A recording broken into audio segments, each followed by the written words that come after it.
Bonjour et bienvenue sur Swiss Football Review. Bienvenue pour un nouveau récap de cette Super League et de cette Challenge League de ce week-end de 3 jours de sport, de football.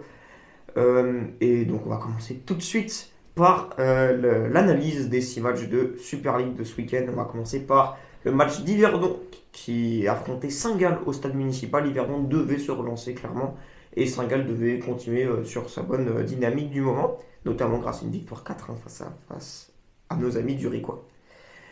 Et contre toute attente, c'est Yverdon qui s'est imposé 1-0, pardon, j'avais le 4-1 en tête, 1-0 grâce à un but d'Hugo Comano, dans un match où il y a eu peu d'occasions, mais Yverdon a su être efficace. Oui, Yverdon qui signe un très bon résultat, important pour eux, je pense surtout, de prendre ces 3 points au stade municipal à domicile. C'est quelque chose qui, pour leur confiance, va être absolument crucial. On les a vus dans une dynamique globalement plutôt négative en ce début de championnat.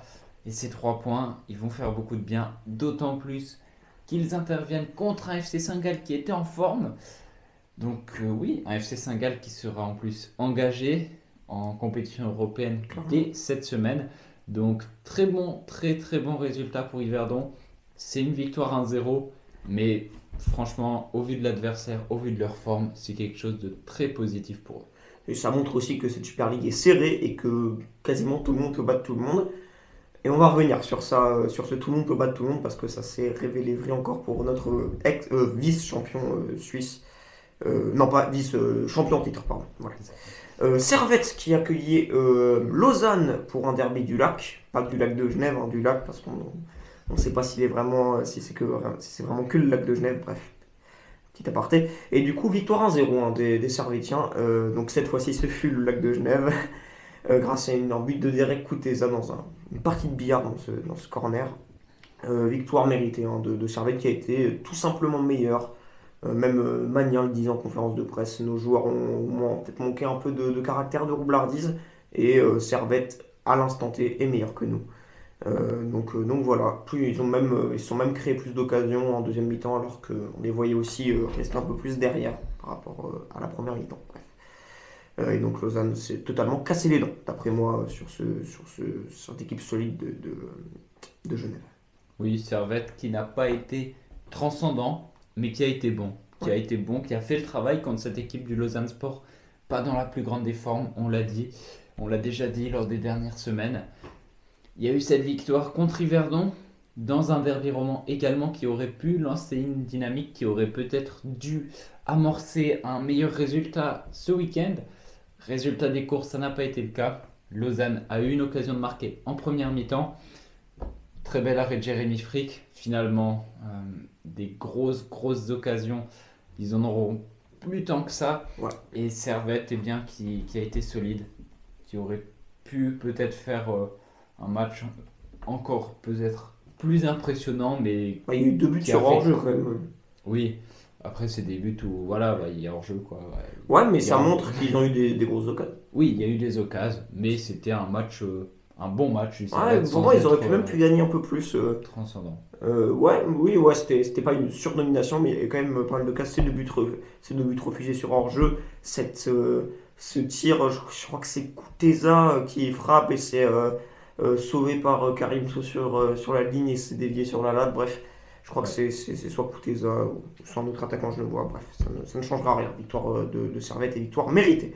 On va passer maintenant à un match, peut-être un des matchs les plus intéressants, parce que IB avait gagné la semaine passée contre Winterthur. C'était sorti un peu de cette pression de se dire on n'a pas gagné encore et tout ça, même si l'affaire n'est pas encore réglée pour IB qui n'est pas encore sorti de ce bas de classement, et ils ne seront pas encore sortis de ce bas de classement après cette journée parce qu'ils se remettent bien dedans là, avec une défaite contre Grasshopper au Vangdorf. IB ouais, qui n'a pas montré tellement de belles couleurs, un beau football contre ce Grasshopper, et c'est un but de Morandi qui a donné la victoire au Durico. Très tôt dans le match, 4e minute, Grasshopper qui marque. Et ensuite, IB qui n'arrive pas à réagir. C'est autant surprenant qu'inquiétant, j'ai envie de dire, à l'heure actuelle pour les Bernois. Parce que, bah voilà, il y a eu cette victoire 4-1 contre Winterthur. Alors certes, Winterthur est vraiment très à la peine dans cette saison de Super League. Mais je pensais quand même que ça aurait dû lancer cette dynamique aussi en championnat. Je pense qu'en Coupe d'Europe, c'est encore quelque chose de différent.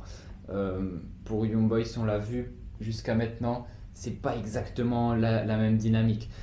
Totalement. Et finalement, bah, là, de perdre contre Grasshopper, qui n'est pas non plus l'équipe la plus en réussite, la plus impressionnante du tout de ce championnat, ça me surprend. Ça me surprend vraiment d'IB, et pas en bien du coup. Bah ouais. Donc, est-ce que Patrick Ramen a toujours la cote auprès des dirigeants? Toujours l'homme de la situation. C'est une question que je me pose. À voir, je sais pas. Et du coup, ça fait que IB a quand même 11 points de retard sur les 3 premiers, parce qu'il y en a 3. C'est quelque chose d'assez préoccupant. Et Même sur le but, on voit beaucoup quand même de problèmes, hein, ces problèmes de défense qui est, même avec le retour de Benito, même avec le retour de Camara, il était là depuis déjà quelques journées, mais toujours autant à la bois. On a vu Conte sur le côté gauche, hein, qui était normalement pour Ajdam qui est rentré en cours de match. On a vu Zachary Atekame aussi sur le côté droit. Au final, ils sont obligés de changer. Il y a des chantiers qui sont constants au final pour IB. Et donc les attaquants qu'on avait vu briller contre Winterthur, un triplé de Montero, ce but de Kandvula, au final ils ont été muets. Donc quand même des questions qui se posent. Est-ce qu'ils ont la même mentalité en championnat qu'en Champions League? C'est aussi des questions à se poser. Bref. il se préparait pour battre le Barça pendant la semaine, c'est pour ça. Ouais, sûrement. Sûrement. On va passer à un autre match. Zurich qui accueillait Sion. Zurich qui devait réagir après une lourde défaite du coup face à Saint-Gall. Et Sion qui devait continuer sur sa bonne lancée. Hein, puis qui sort d'un nul contre Lugano. Lugano qui est comme une équipe en forme. Donc ça montre que Sion a les armes pour faire peur à tout le monde. Et au final, le but est aussi arrivé tôt, relativement. À la 16e minute, dans le but de Mariano Gomez sur un coup franc. Et c'est aussi une des armes, hein, de Zurich, le jeu sur coup de pied arrêté, parce qu'ils ont des grands gabarits. Et au final, Sion a poussé quand même plus qu'un Saint-Gall contre Yverdon, par exemple. Ils ont poussé, ils ont eu des occasions. On peut citer l'occasion de Bouche-la-Reine à la toute dernière seconde du match. Mais au final, ça ne veut pas. Et je crois qu'il y a eu 2 fois 2 lattes et des beaux arrêts de Brecher. Donc, dommage pour le FC Sion. Oui, Sion qui a été intéressant, qui a montré des choses, qui a essayé, mais qui a manqué de justesse dans le dernier geste, cruellement. On a vu quelquefois des belles actions, des belles combinaisons, et au final, on arrive en position de faire des choses intéressantes, et ça ne marche pas. J'ai l'image en tête tout d'un coup d'une action où Sion arrive presque à 4 contre 3 contre la défense zurichoise en contre, et Kaba Kalman qui malheureusement manque sa passe. Ouais, il a manqué un peu de justesse aujourd'hui dans le dernier tiers du FC Sion. Et c'est dommage parce qu'il y avait vraiment la place de faire quelque chose contre cette équipe du FC Zurich. Peut-être qu'un but aurait eu l'effet d'un petit déclic, quelque chose comme ça, à voir. C'est frustrant. Aujourd'hui, je pense que c'est le terme pour le FC Sion qui aurait mérité, je pense, au moins un point contre un FC Zurich. Pas, pour le coup, vraiment pas flamboyant, mais qui assure ses 3 points. Et je pense que après le match, au final, c'est tout ce qui compte. Donc, Puis on va noter une deuxième titularisation de suite pour Miranchuk qui a fait un plutôt bon match, j'ai trouvé. Et on va passer à l'avant-dernier match de cette Super League, de cette 8e journée de Super League. Lugano qui accueillait Winterthur, une équipe pas la peine, hein, Winterthur, et ça continue de l'être. Parce qu'il y a eu une défaite de 1 contre Lugano, doublé de Renato Steffen. Et c'est arrivé après une ouverture du score de Bajrami. Au final, Winterthur qui s'est montré un tout petit un peu mieux que les derniers matchs, mais bon, qui n'arrive toujours pas à faire des points. c'est sûr. Lugano qui, voilà, Renato Steffen, une individualité doublée, très important.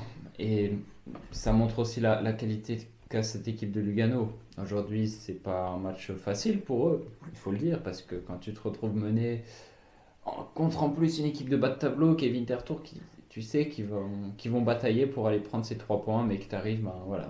Mais ils ont réussi à inverser les choses, parce qu'on a vu 10 minutes, je crois, après l'ouverture du score, Coach Torti passer à Mao, petite fiche, changement de tactique, Ouais, et au final, ça a payé. Exactement. Ils ont réussi à, comme tu as dit, à inverser la tendance, à retourner ce match. avec du coaching aussi, il faut le dire. Et ben voilà, la profondeur de banc, ça c'est des thèmes récurrents du côté de Lugano qu'on aborde assez souvent. Ce que n'a pas Winterthur, hein, parce que Alors Winterthur ça, a quand même des qualités, hein, on va pas se mentir, des Stillhardt, même des Lekai. Bon, Lekai s'est fait expulser, donc c'est peut-être pas le meilleur jour pour dire ça, mais bref, ils ont quand même de la qualité, mais ouais, Winterthur, d'autant plus surprenant parce que s'ils étaient bien en vie de retour la saison passée, là ils sont vraiment à la peine. Est-ce que c'est le départ de Patrick Ramen qui fait que, mais bon, c'est peut-être pas une excuse parce que c'est son assistant qui l'a remplacé, donc bref. je sais pas, à Ouais. voir. Puis à noter, but de Bachrami, encore une fois, deuxième but en 2 journées Oui. pour lui. Le jeune joueur de 19 ans, sauf erreur, qui est arrivé du FC Zurich. Intéressant à suivre. Ouais. Jeune talent, jeune pépite pour peut-être la Nati de demain. Donc on va évidemment garder un œil Ouais. sur lui. Et le dernier match à la Swiss Sport Arena, un match très intéressant entre une équipe Bâle qui se montre plus flamboyant que la saison passée et Lucerne qui est l'équipe choc, l'équipe surprise du moment et qui continue de l'être grâce à une victoire 1-0. But de Jacques à la 78e ou 74e si mes yeux sont bons sur l'écran. Lucerne avait fait une très très bonne deuxième période, au final, une première période, pardon, et ils arrivent à confirmer cette bonne première période grâce à un but de Jacques. Bon, ça arrive en deuxième, mais vous avez compris. Lucerne qui prend 3 points importants. Lucerne Ouais. qui prend la première place du classement Surtout. aussi. C'est surprenant cette équipe qui continue de faire des bons résultats, qui est vraiment dans une très bonne dynamique. Attention au FC Lucerne qui, on le voit, est en train de prendre confiance clairement. Et ouais, je le dis chaque semaine, je m'attendais pas à ce qu'il soit aussi haut, mais au final, bah, je crois que je vais devoir m'y accommoder un peu parce que ils alignent des bons résultats. Et Puis, au contraire, du coup, on voit, pardon, vas-y, continue. au contraire, du coup, le FC Bâle qui aujourd'hui a été encore une fois assez peu inspiré. C'est dommage, il y avait eu des belles choses, mais qui Ouais. du coup peinent à décoller. Il y a eu Ouais. un petit coup d'arrêt là entre la semaine passée, cette semaine aussi. Oui. Donc voilà, mais Lucerne très en forme qui prend la première Puis place. c'est super intéressant parce qu'on voit des Zurich qui étaient aussi un peu l'équipe en forme du moment, qui perd 4-1 contre Saint-Gall. Non, oui, Oui, c'est c'est juste, pardon. Euh, Servette qui peut s'en prendre 6 contre Bâle. IB qui est la situation à laquelle on connaît. Ça veut sûrement rien dire ce que j'ai dit, mais vous avez compris. C'est sûrement pas grammatical. Et puis Lucerne, au final, qui aligne des points. Donc, et puis avec peut-être Lugano, c'est l'équipe un peu qui régate à côté de Lucerne. Mais sinon, bah, ils peuvent se frayer un chemin peut-être pour un podium ou même un titre si ça continue comme ça. Parce qu'au final, il y a des équipes qui peuvent être, qui ne sont pas, soit pas en forme, soit peuvent perdre contre des plus bas de classement. Donc Lucerne en profite et a raison d'en profiter. Et oui, le classement sous vos yeux. Winterthur dernier avec 4 petits points, 5 défaites consécutives. Sur les 5 derniers matchs, ça fait mal. Ça fait mal. La dynamique est clairement des plus compliquées. Young Boys qui se retrouve à la 11e place, qui était provisoirement dernier pendant que Winterthur menait au score. Lausanne toujours 10e. Yverdon qui remonte à la 9e place avec Grasshopper, 2 équipes à 8 points. Le FC Bâle est à 10 sur 11. Et ensuite, devant, c'est très serré. Saint-Gall et Servette se tiennent en 3 points alors que Lugano, Zurich et Lucerne sont tous à égalité et avec 17 points.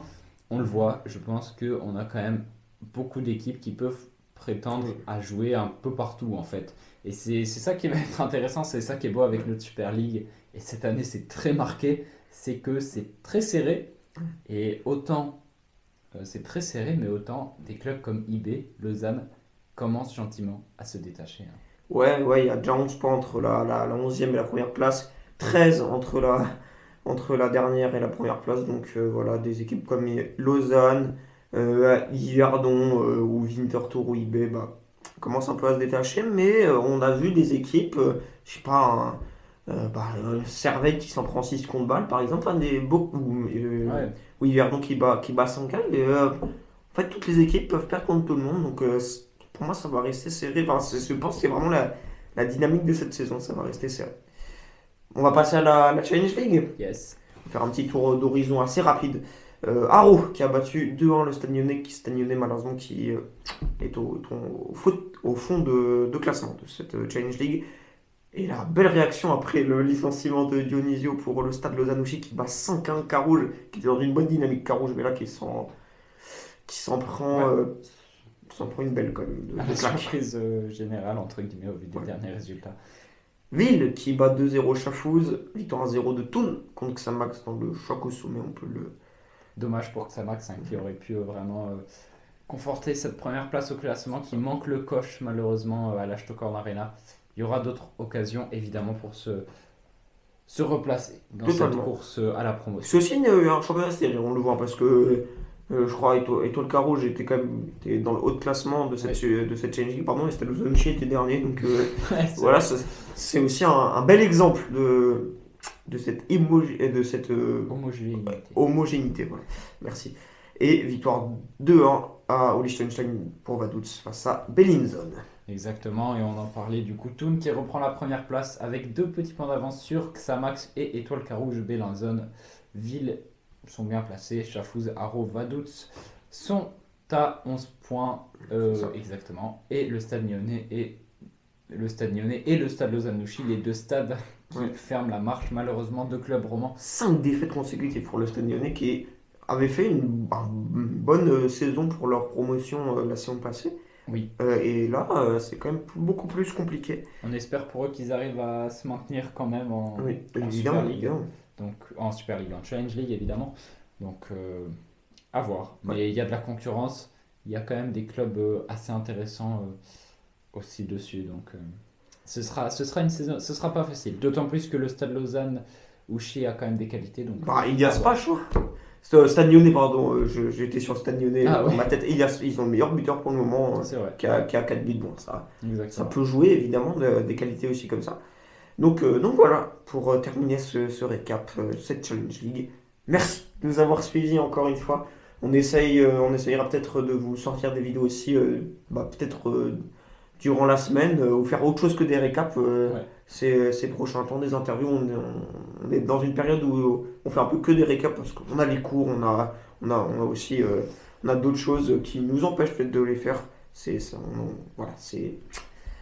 va arriver, ne vous inquiétez pas, on aura d'autres concepts qui vont arriver, des interviews, peut-être des talks, on ne sait pas, on tentera d'organiser ça. Ouais, bien sûr. Et on a toujours notre cagnotte pour nous soutenir, elle sera en description, elle est toujours en description de nos vidéos. Pour nous soutenir, 3 fois rien nous ferait plaisir, pas grand chose, c'est pour nous soutenir, pour financer nos projets et pour faire grandir cette chaîne. Merci à tous de nous avoir suivis et à bientôt sur Swiss Football Review. Ciao ciao. Allez, ciao ciao.